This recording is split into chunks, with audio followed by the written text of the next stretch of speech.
If you're unaware of the concept of seasonal anime, it's simply a way to refer to anime series that air during each season of the year. This spring has a lot of fun choices. Some personal favorites so far are Skip and Loafer, My Love Story with Yamada-kun at level 999, Marshall, Magic and Muscles, Oshi no Ko, and of course, the subject of this video, The Dangers in My Heart. When checking out the new anime of the season, The Dangers in My Heart was honestly such a surprise hit. Spring 2023 is my first time watching seasonal anime, and this show is one that I had to make a video on. I only decided to watch it on a whim because I thought it maybe had potential after watching Giguk's reaction to the trailer. Boku no kokoro no yabai yatsu.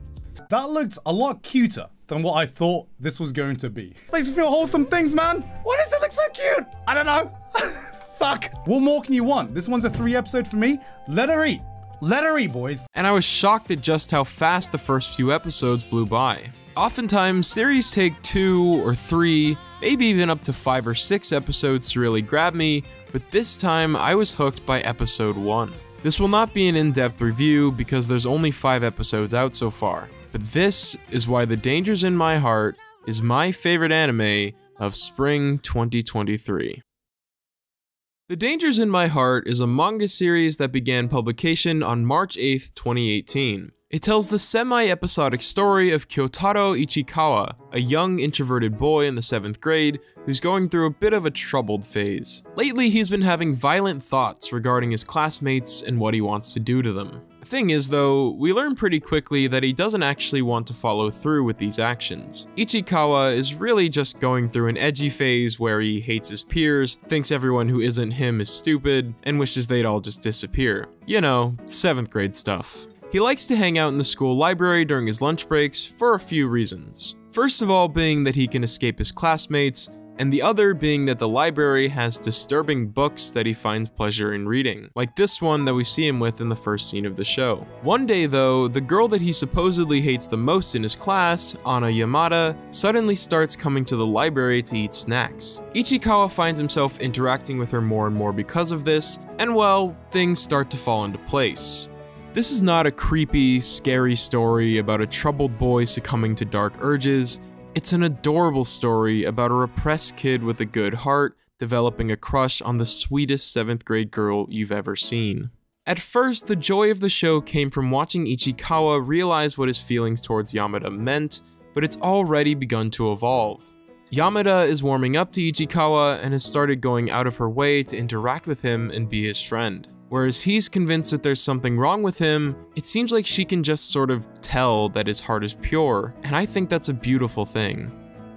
Something I think this show nails is the portrayal of kids their age.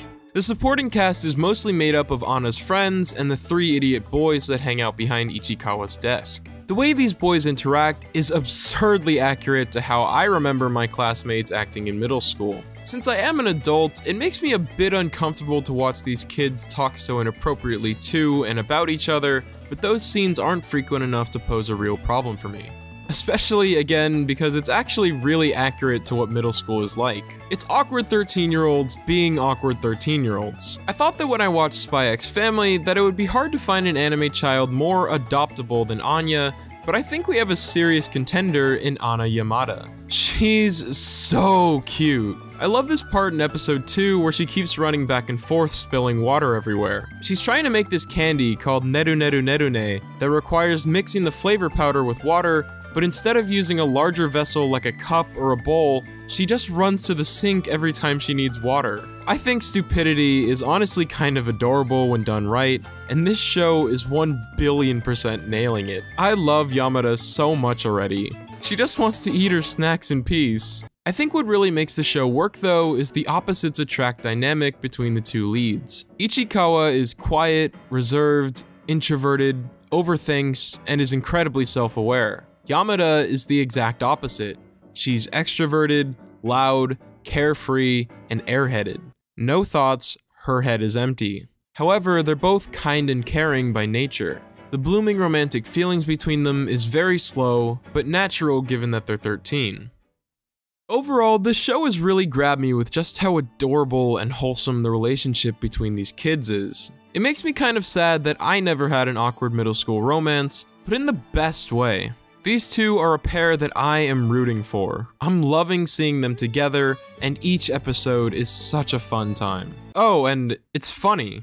Forgot to mention that. It is technically a rom-com. I'm at a point in my life where I can laugh at middle schoolers doing awkward things, so the comedy works for me. But with that, I highly recommend you check this series out if you haven't already. It's streaming exclusively on HiDive, which only costs about $5 a month. Oshinoko is also on HiDive, so you can knock out 2 birds with 1 stone if you do decide to pay for a subscription. I will be desperately awaiting each new episode, but for now, this has been Why the Dangers in My Heart is my favorite anime of spring 2023.